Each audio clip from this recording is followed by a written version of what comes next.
তো হাই বন্ধু, কেমন আছেন? আশা করুন সবাই ভালো আছেন। মোর নাম রাজু, তোমরা দেখতে পাচ্ছেন ঘরুয়া ব্লগ। তো আজকে একটা ভাল লাগি আছে। আগে তো 350 হাঁস মরি মরি শেষ। তো তোমাক কছিলাম ফাইনে ডাক পেলে ভ্যাকসিন আসবে। তো বহুত একটা খুশির খবর, বহুত জায়গা মানে বিচরি বিচরি এটি মানে পালুম। তো আজকে হাঁসের বয়স হওয়া লাগছে তোমার 37 দিন, কেননা 30 থেকে 40 দিনের ভিতরে দেওয়া লাগে, আরো 3 দিন 4 দিন সময় আছে। তো আজি 80 পাল। তো ভাল লাগিল আর কি। ডাক্তারে ফোন করছে, তো এলা যে নিয়ে আসুন। তো এই গোটা হল হাঁস, দেখো দেখছেন, এই যে হাঁস কোটা আজি মানে ছাড়ে দিছং। এই চারোফালে মানে যে ডিগির চারোফালে মানে ঘুরি ঘুরিয়ে তখন খাল, বুঝছেন। তো এই এগুলো নয় যে ভিতরে এগুলো আছে, এই যে এগুলো আসবে লাগছে। তো দেরি না করে চলো ভিডিওটা আরম্ভ করি নাকি। মুই এলা তো যাম রানীগঞ্জ, মানে বস্তু ভ্যাকসিনটা আসি পাচ্ছে রানীগঞ্জত। তো রানীগঞ্জ পর্যন্ত যাং। তো দেখি থাকি শেষ পর্যন্ত ভ্যাকসিনটা কিরকম করে দিবে লাগে, 100 হাঁসক কয়টা ভ্যাকসিন লাগে, কি সমাচার। তো A to Z ভ্যাকসিনের বিষয়ে এইটাই দেখা পাবেন। তো ডাক্তারে আসবে, ডাক্তারে ভ্যাকসিন দিবে। তো কত টাকা লাগে না লাগে, তো গোটাই ডিটেলসখিনি আজকে মুই কম। তো শেষ পর্যন্ত ভিডিওটা থাকিন। যদি চ্যানেলত নতুন আছেন প্লিজ চ্যানেলটা সাবস্ক্রাইব করুন, বেল বাটনটা অন করে রাখবেন, বন্ধু বান্ধবের মতন শেয়ার করে দিবেন। তো চলো ভিডিওটা আরম্ভ করি।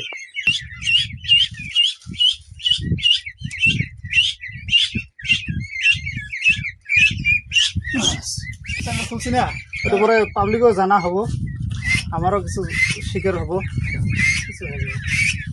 কম করে আনবা, কম কম করে আনলে বিজনেস ভালো হয়। একবার যদি বেশি আনো না, আচ্ছা আচ্ছা, দেখো একটা ঘরের যদি 5টা ছেলে পেলে থাকে না, কন্ট্রোল হয় না। কথা ঠিক। যদি একটা বা দুইটা থাকে তার যত্নটা বেশি হয়, 100% পাওয়া যায়। তখন ওরা খায়াও আরাম পায়।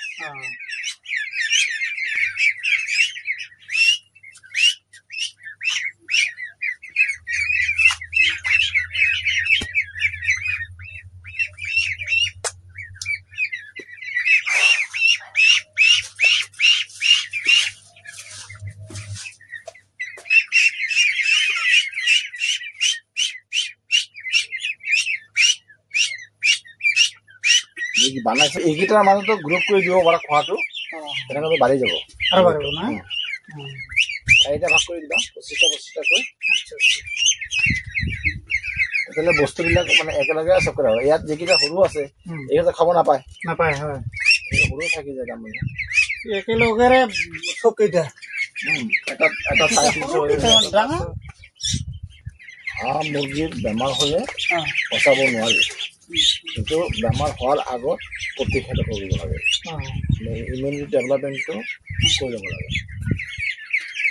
এইবিলাক বস্তু প্ৰথম অৱস্থাত কমকৈ লৈ পেলাই শিকি ল'ব লাগে। 350 আছে স্যাৰ, বহুত দিছে প্ৰথম অৱস্থাত। মানে এইটো ইয়াৰ ওপৰত মানে নলেজে নাছিল। মানুহ ঠগিলে এই যে এইটো বেছত চাবা তুমি বহুত প্ৰগ্ৰেছ পাই যাবা। আৰু পিছত যেতিয়া বেছ উঠাবা তেতিয়া আৰু নহ'বা, কিন্তু কিছুমান বস্তু জানিব লাগিব। নামটো? মোৰ নাম শ্ৰী ৰাজু বিশ্বাস, ঘৰ মোৰ ধনপুৰ গ্ৰাম, মানে পুখুৰীপাৰা কয় এইখিনি জেগা। এইটো বস্তু আপুনি কিমানটা হাঁহ আনিছিলে? এইটো মই আগৰবাৰ আনিছিলোঁ 350টা। মানে একো নলেজ নাথাকাৰ কাৰণে, মানে মোৰ এনেকুৱা মানে কোৱাৰ কোনো মানুহ নাছিল, সেইকাৰণে মানে একো জনা নাই, শুনা নাই। আনিছিলোঁ আৰু নিজৰ হাততে। আনাৰ পিছত মানে গোটেইখিনি মানে বচাব নোৱাৰিলোঁ ছাৰ, গোটেইখিনি মানে মৰিল। আপোনাৰ নাম্বাৰটো বহুত মানে চেষ্টা কৰাৰ পিছত আপোনাৰ নাম্বাৰটো পালোঁ। আমাৰ ওচৰত ইমান এটা ভাল ডক্টৰ আছে, আজিলৈকে মই শুনা নাই, তাৰ পৰা মানে শুনিছিলোঁ। শুনাৰ পিছত আপোনাৰ লগত যোগাযোগ কৰিলোঁ। তো যোগাযোগ কৰাৰ পিছত এই যে 100 হাঁহ আনিলোঁ। ভাবিলোঁ যে ছাৰৰ লগত কিবা পৰামৰ্শ লৈ মই এই বস্তুটো কৰিলোঁ। তো ছাৰেতো ভালেখিনি পৰামৰ্শ দিছে, গোটেই মেডিচিন পাতিখিনিৰ কথা কৈছে। তো এনেকৈ খুৱাই আছোঁ। আনাৰ দিনা মানে এটা খালি মৰিছিল, চেষ্টা হয়।